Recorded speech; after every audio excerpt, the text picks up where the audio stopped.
With more than 3 inches in the last 24 hours, Spokane has now seen the snowiest February in more than a century. Coming up, find out what the month of March has in store. Snow is covering the roads this morning. We're live in the mobile storm tracker with everything you need to know before you start your Thursday commute.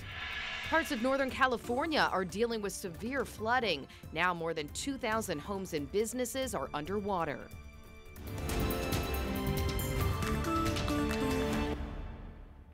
Welcome to KREM 2 Morning News on the CW22. It is 7 a.m. now on this Thursday. I'm Brittany Bailey. Jen York is off this morning. Well, we want to bring you up to date on the long list of school delays and closures we have for you this morning. We will quickly run down the full list for you. These are the districts on a 2-hour delay this morning. We have Harrington, Washtucknut, Medical Lake, Welpinit, La Crosse, Rosalia, Pullman, Ephrata, Wilson Creek, Genesee, Cheney, Dayton, Starbuck, White Pine, St. John Endicott, Tico, Great Northern, Kettle Falls, Sprague Lamont, Warden, Wilbur Creston, Cooley Heartline, Elmira, Keller, Liberty, Lind Ritzville, Oakdale, Evergreen, Inchelium, and Summit Valley. These districts are closed for the day. Moses Lake, Reardon Edwall, Quincy, and Lapaway, and Davenport as well. Again, those you see on your screen are also listed on KREM.com. You can also find them scrolling along the bottom of your screen. We also do want to mention that the Fairchild Air Force Base is on a 2-hour delay this morning, so any non-essential personnel can arrive late today. Okay, we've got that out of the way. Now we need to get a check of our weather forecast. We will send things over to Evan Arani in the Weather Center, a very busy guy on this Thursday morning. Yes, it has been quite the morning where we're tracking a lot of fresh snow around the northwest. We saw about 3 inches of it in Spokane. Numbers still kind of coming in and trickling in as the morning goes on. But what we do know is that a lot of those snow showers have begun to clear out of the region. If you take a look at satellite radar, you can see how they have cleared out over the last several hours. But this is just around late last night. So as you can watch what happened from about midnight onward, that much harsher snow, much more impactful snow came in just around 1 a.m. and 2 a.m. and continued on through North Idaho.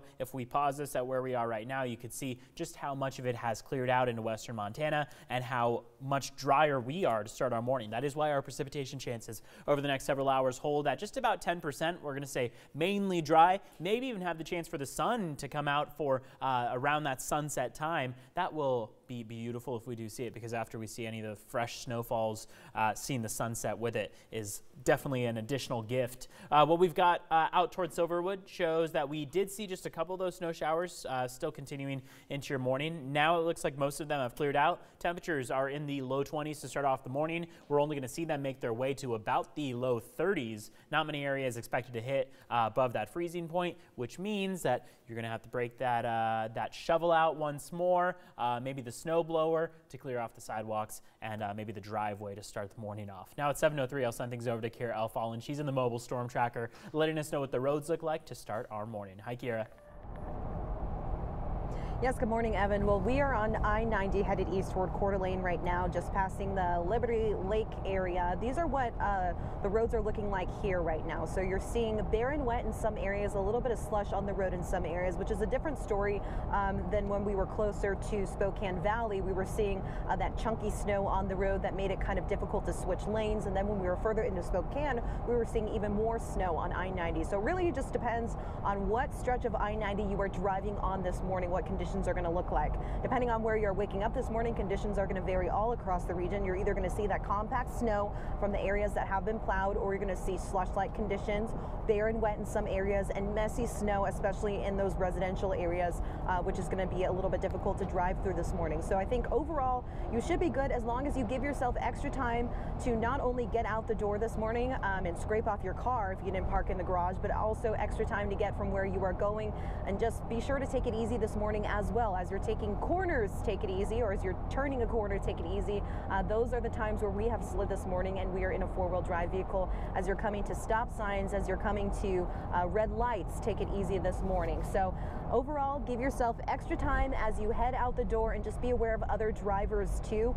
Definitely go slower on the highways too, like we are right now. So for now, I'm going to send it over to Amber, who has a look at your traffic. Good morning, Amber. Good morning. We're taking a look at I-90 and Sullivan Road right now.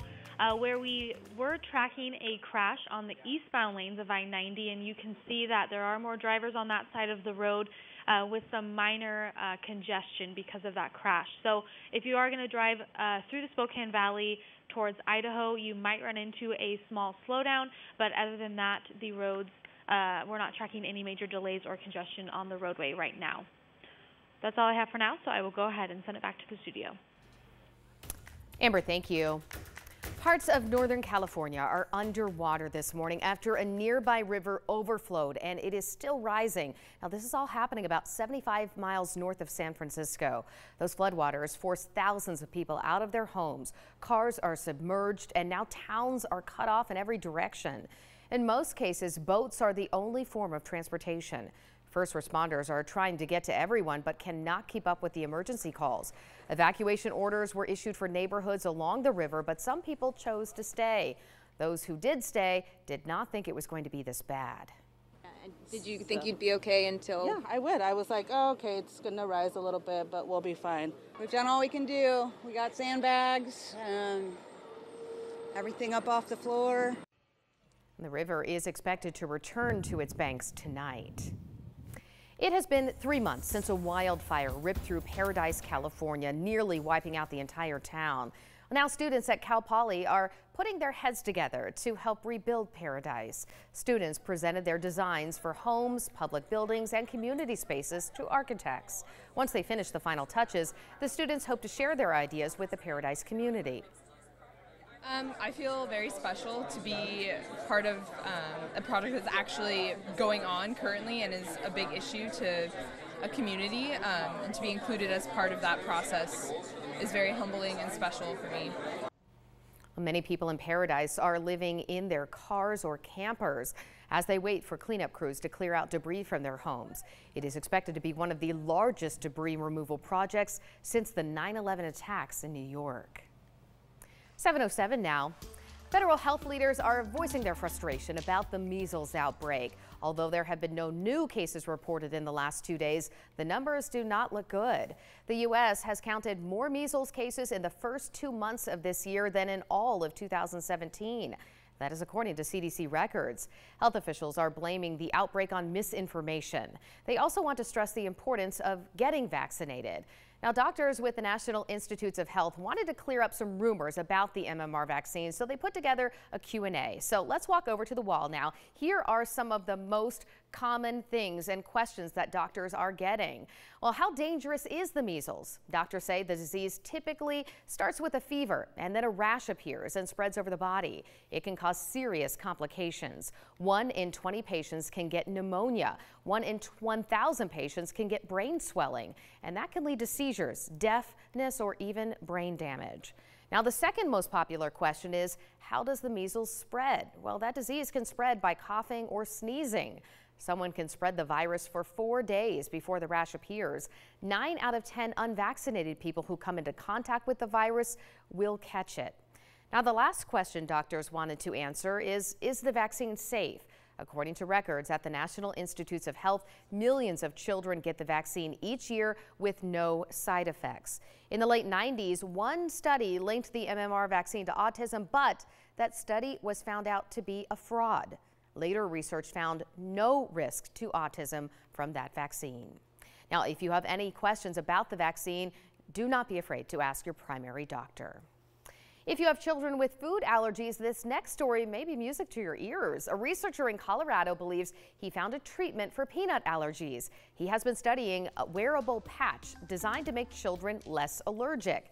The research team exposed 350 children ages 4 to 11 to a very small amount of peanut to see if it would desensitize them. After some time, the children were able to eat some peanuts without having an allergic reaction. The company behind the patch plans to submit it to the FDA for approval.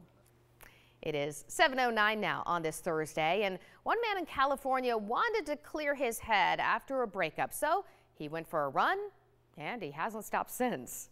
And it's nice to treat yourself to a spa day, but things do start to add up eventually. So today, Deal Boss Matt Granite helps you to treat yourself for under $25.